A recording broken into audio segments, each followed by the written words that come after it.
Hey folks, welcome to another video of World of Tanks gameplay. This time around we'll be jumping in the backseat of the Udes 16, which is a Swedish Tier 9 medium tank. We're jumping in the backseat because this is a replay that my friend sent me, LoLFactor, who's currently playing on Siegfried Line on an assault matchup, assault game mode actually. And he's on the defending side. Right from the start, we can tell that it's a pretty good matchup. I was thinking a matchup, and I said matchup. But it's a pretty good matchup. There's just 3 tier 10s. They're not all that scary.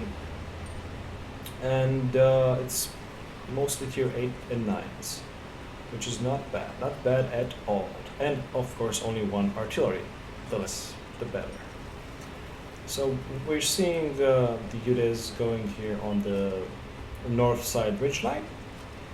Not a big surprise there. It is a ridgeline warrior, the Udes. Unfortunately, it does get penned by the P-44 Pantera. Luckily, the first one missed, and the 277 didn't get a chance to fire. So it might be worth it. Let's see here if he managed to make it work. Unfortunately, it goes a little bit low and doesn't penetrate the upper side of the turret on the 257. Scary tank, that is. Not many weak points. Let's see. Aims for the viewport over there on the tank, but doesn't manage to penetrate it. This one does manage to go in. Goes a little bit towards more the interior where the weak point is. We see an ISM being cheeky over there, sneaking up a little bit. Beautiful usage of side armor over there. That's how you should side scrape. Take note. Let's see if he manages to put one. I doubt it. That's a really good angle for the ISM. But if he's not lucky, he could have penetrated the turret, which he doesn't. But he does get spotting damage on the light tank onto his right. Not sure if you guys saw that. Manages to bounce the 277. And puts one in the P-44. Not bad. Very important to work to your tank's advantage and use the... Well, I mean, it's kind of been the ridgeline meta, right? For the past couple of months, maybe even a year or more actually. But yeah, unfortunately it goes along with that Progetto 66 and the shell, that he doesn't have time to aim it properly. The shell went right. We have the 257 getting a little bit cheeky over there, trying to flank, and he's gonna start getting punished here by LoLFactor's team. Let's see if he can participate and get in on that. Already below half HP, unfortunately, or around half HP at this point. Manages, unfortunately, to go in the side of the tank, which is always a bad idea with the 257, because it has... you don't want to shoot the side of the 5.7. So probably not gonna go through it because it has a V-shaped hull. So even if you do pierce the tracks, you're probably gonna bounce off the V-shaped hull. It is a 45mm, 40 or 45mm armor thickness, and you're not gonna. It's gonna be an auto bounce. You're much better off firing at the cone-shaped nose, which is usually, depending on how the enemy is angling, you're probably going to be able to sneak a shot in at some point, because that is what I usually aim and punish them. So that, he's got to deal with the 277 right now, and yeah, it's not a tank you want to fight in your tier 9 medium. Just 277 is a very scary tank, and that guy knows it. He's being very aggressive. He's also being very lucky because LoLFactor's team doesn't have any tanks, whereas about the classical C90 hill thingy. Otherwise he would be punished by now. But he's not gonna be able to push. They do have an FV405. And we do see the ISM making a mistake there, exposing his side to this flank that LoLFactor's in. And it looks like he's doing it again. Come on, man. It's a nice roll. It's a pretty nice roll for the Udes. Are you gonna kill him? Let's see if he manages to get another one. And unfortunately, he doesn't have time to aim it again. to aim that shot again. No time. And misses it. Goes far off to the right. We see the T-44 coming up and trying to help our little champ here. But he gets distracted by the ISM as well.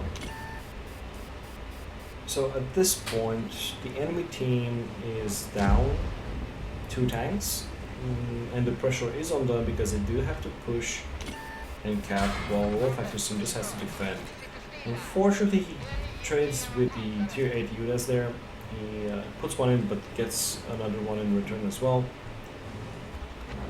phase 1 doesn't manage to put that one in, didn't really have time to aim it. I think it was more like a panicky shot because the phase 1 was already looking at him. You see him trying to chip at the 277, but the 277 manages to turn the turret at the last moment and deflect the shell fired by LoLFactor. And we're already up 2,500 damage and 1,600 spotting, which is already a good result for the Udes.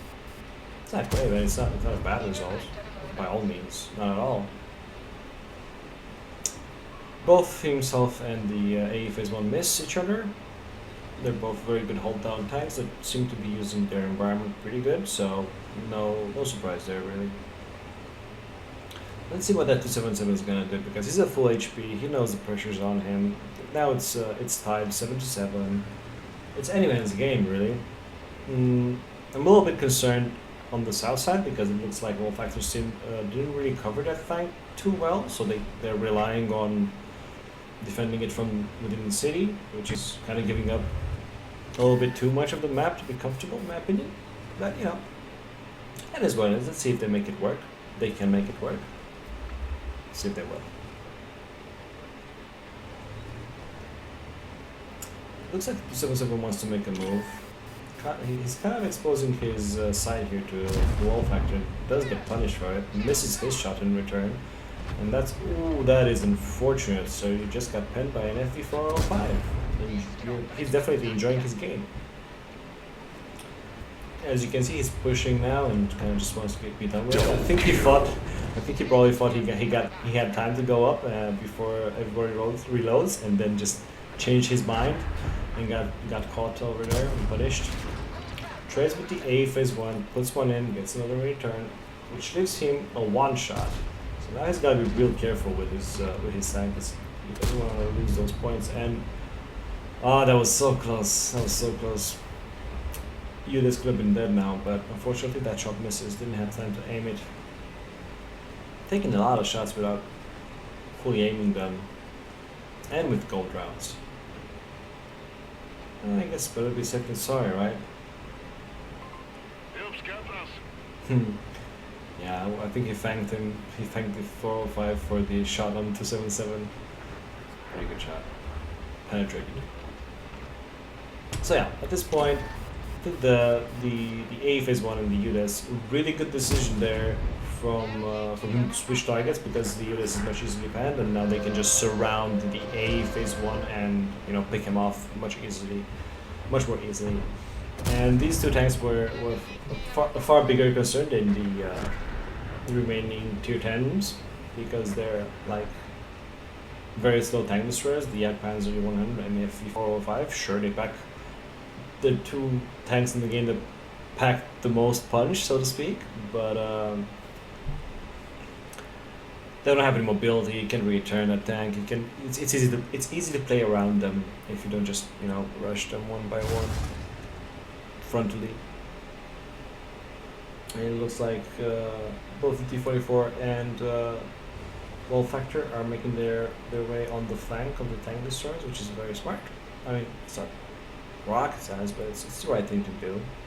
Not get blindsided by, oh, I need to get more damage in, go quick, and then you die. So let's see if he manages to put his last premium shell into the tank. Goes into the lower plate where he aimed it. Good shot. As soon as the guy fires, probably gonna die. And let's see if he manages to get another shell in. Beautiful snipe on the cupola of the Jager over there. Good stuff. Will he manage to get another one in? No. All that's left is Mr. Neon in his FD4005. And he gets blind fired. So yeah, overall this was a pretty decent game actually. It was a very good result for the Udes. Let's go over to the battle results and look more closely at the stats for this game. Alrighty, so it looks like this was an ace tanker. And he also managed to pick off a Confederate medal and a high caliber medal. Very good result. Top of his team on damage as well as experience points. Shout out to T44. Very good result for a tier 8 medium in a tier 10 matchup. Good stuff. Our friend managed to shoot 26 shells, hit 22, and penetrated 13. Total damage 4,857 with 2,094 assistance damage. That totals up to around 6,100 ish, if my math is right, which is a very good result for the Udes. He also managed to block 1,770 damage. And yeah. Did he make a profit? Nope. He did fire off a lot of premium shells, but yeah. Everything has a cost, guys and gals. Never forget that. But yeah, that was it for this time, for this video. Thank you very much for watching. I hope you can come back and watch some other videos that I make. If you liked it, feel free to press the like button. If not, thank you for coming anyway. Have a great rest of the day, and I'll see you next time.